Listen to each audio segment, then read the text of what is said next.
Quisiera hablar finalmente de los logros principales y de los retos principales en cada uno de los grandes ámbitos del gasto social.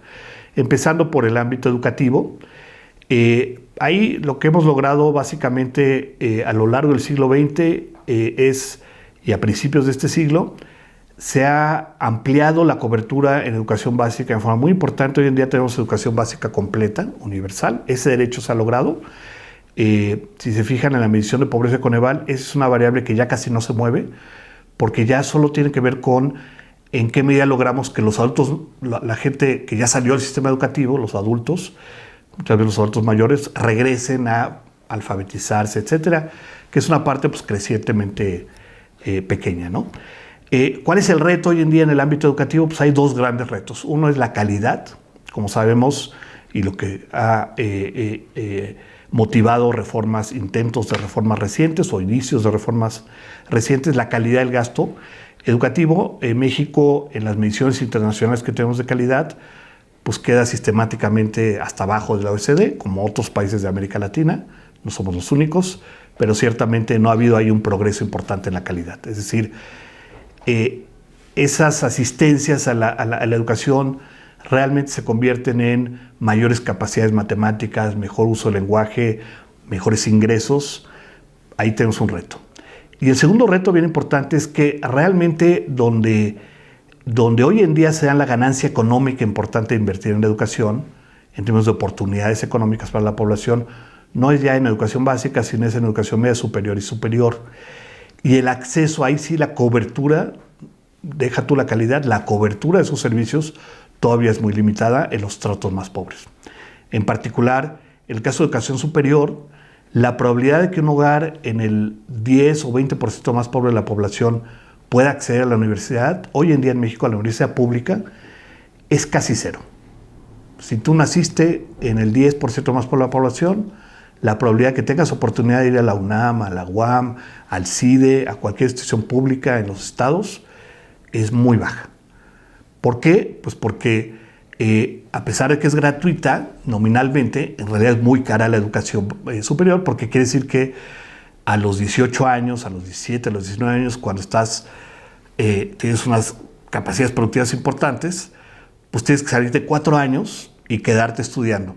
Esos 4 años de inversión, esos 4 años que dejas de trabajar, pues los hogares más pobres no lo pueden financiar. Entonces, ¿cuál es la política relevante ahí? Pues la política que usó Prospera, Progresa en el caso de la educación básica, becas.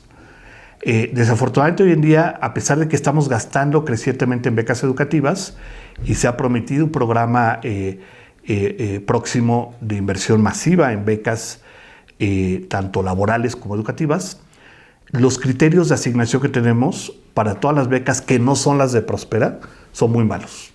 Es decir, llegan principalmente a la población de recursos medios y altos.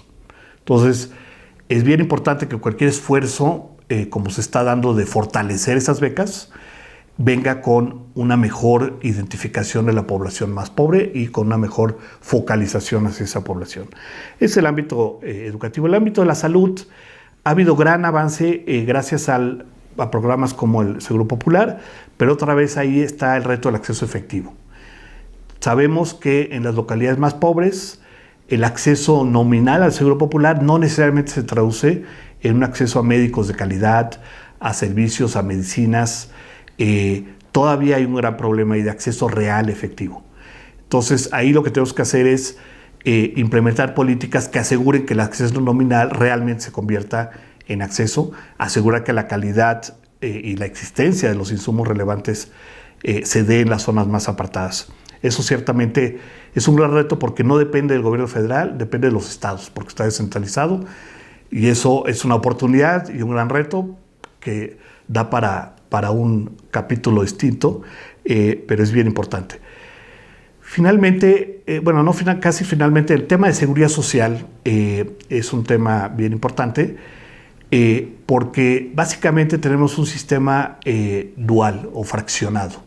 Entonces, por un lado, las grandes instituciones que protegen a la población formal, que es el IMSS, el ISSSTE y los sistemas de las paraestatales, que ofrecen beneficios En el caso sobre todo de los segundos, del ISSSTE y de los paraestatales, de los trabajos del Estado, servicios bastante generosos y pensiones bastante generosas, pero una población muy pequeña.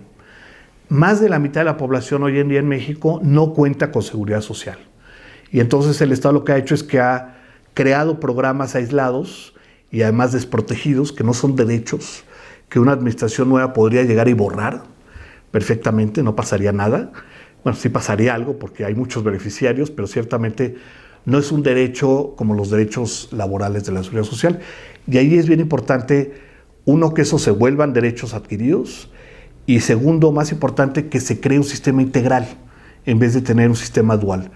No solamente por justicia distributiva, es decir, no solamente porque una pensión, para darles un ejemplo, una pensión para adultos mayores hoy en día es como de 500 y pico pesos, va a subir muy probablemente, se va a duplicar, pero aún así, en comparación con lo que recibe la pensión, el subsidio promedio de un trabajador del Estado es más del orden de 50 o 100 mil pesos mensuales, el subsidio.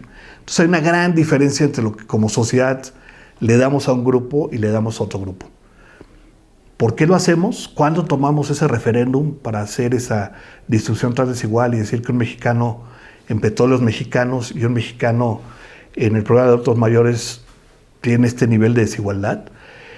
Pues nunca se hizo el referendo. Es el resultado de una serie de negociaciones que hicieron sindicatos públicos, por ejemplo, pues antes de que México tuviera mecanismos de transparencia y rendición de cuentas.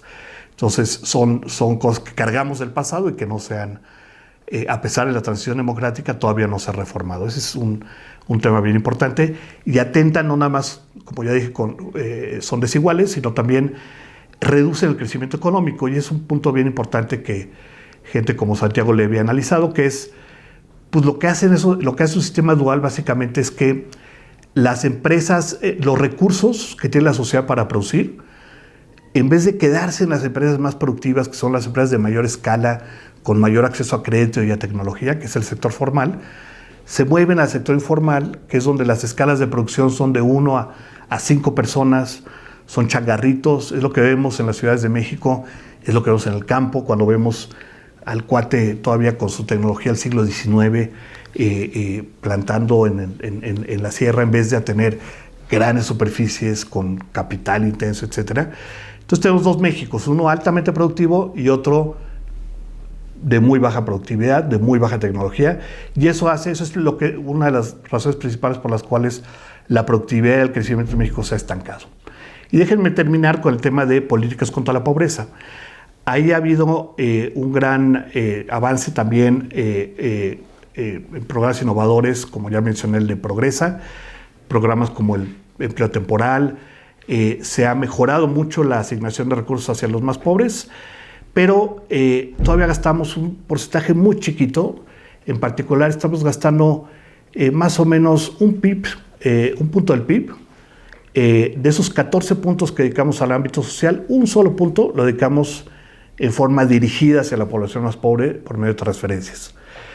Eso hace que realmente el sistema fiscal en su conjunto no reduzca en forma efectiva la pobreza. Les voy a dar un ejemplo que uno puede calcular con datos fiscales. Las transferencias, ese puntito de transferencias hoy en día, como está bastante bien focalizado, tiene un efecto importante porque más o menos saca 2 millones de personas de la pobreza extrema. Suena muy bien, hasta que vemos cuál es el efecto de los impuestos. Dado el crecimiento de los impuestos indirectos, en particular las gasolinas en años recientes, que es lo que ha logrado el gobierno para sustituir la pérdida de ingresos petroleros, esos 2 millones regresan a la pobreza y entran 2 millones más. Es decir, el sistema fiscal completo hoy en día borra el efecto de las transferencias, porque son muy chiquitas, y crea 2 millones de pobres. Ahora, el problema no es que haya impuestos indirectos, el problema es que no es que haya impuestos a las gasolinas, ese no es el problema es que gastamos muy poco en transferencias. Si esos recursos que se están generando se dirigieran a la población más pobre con programas efectivos, tendríamos un gran avance. Y déjenme terminar diciendo que, pues, ¿cuáles serían los programas efectivos? Pues serían programas, algunos ya los tenemos, como estos programas de inversión en capital humano de los más pobres, pero, por ejemplo, no tenemos programas realmente efectivos importantes, amplios, de inversión en el capital físico, en acceso a crédito, en acceso a tecnología de los más pobres. Ese es un gran reto que enfrentamos. Tenemos programitas muy chiquitos dispersos, pero no tenemos un programa grande coordinado con una cobertura importante. Ese sin duda va a ser un reto de las políticas para el futuro.